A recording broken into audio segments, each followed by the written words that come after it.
Welcome back. In the last episode, we talked about starting with a real problem instead of a business idea. Today, we are taking the next step because even if the problem is real, even if pain exists, most businesses still fail right there. Why?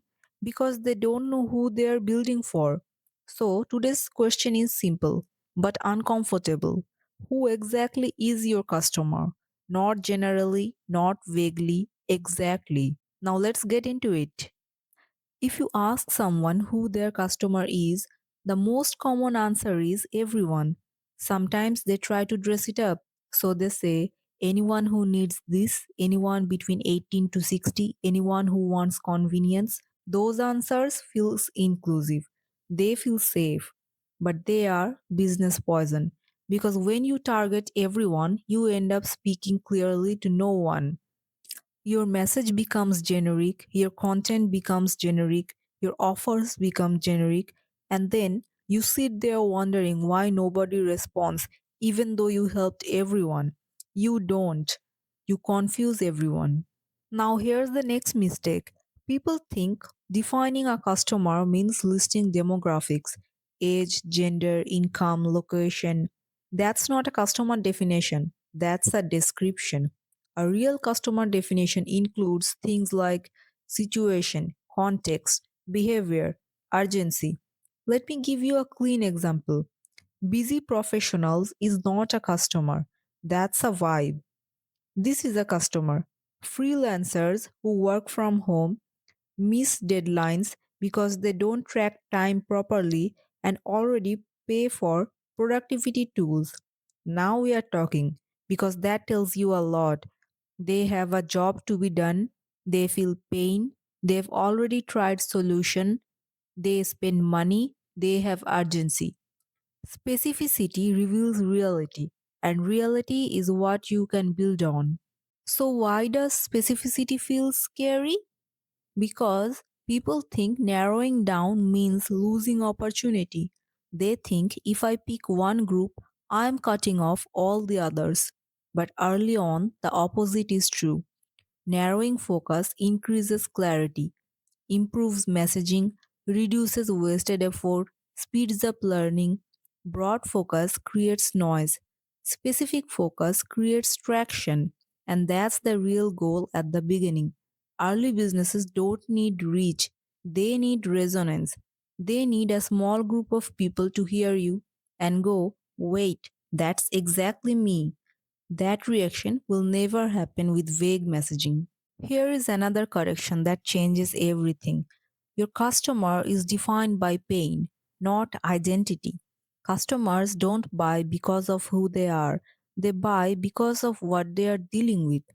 Pain defines customer more accurately than age or income. So start asking, what are they trying to fix? What are they trying to avoid? What are they already trying? What has this problem already costed them? Because two people can be the same age, same income, same city, and still be completely different customers. One might be mildly annoyed, the other one might be desperate, and desperation is where buying happens.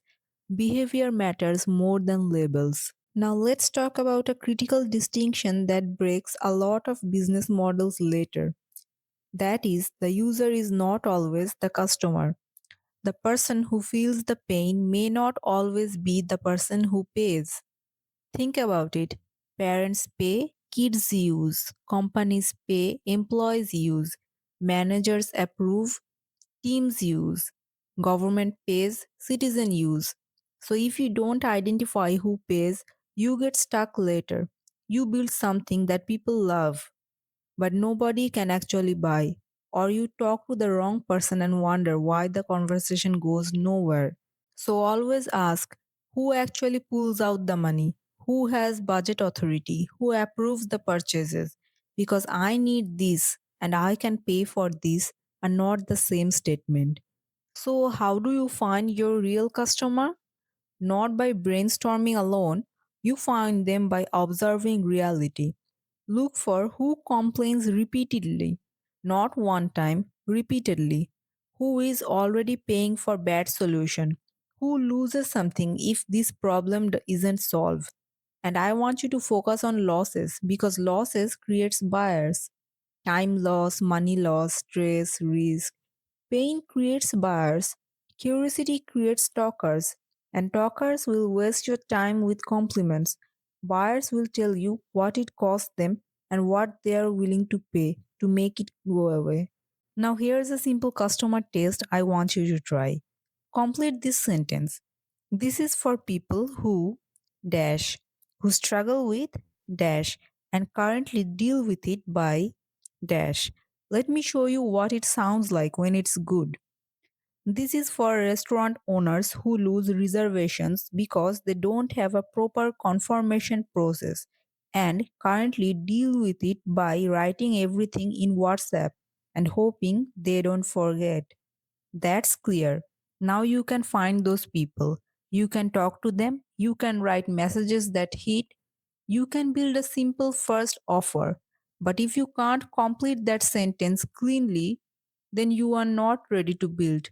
And that's not failure, that's discipline. Clarity comes before confidence. All right, let's wrap this up. In the next episode, we are going to do something most people avoid talking to customer before you build anything. No pitching, no selling, just listening because assumptions die faster when reality speaks.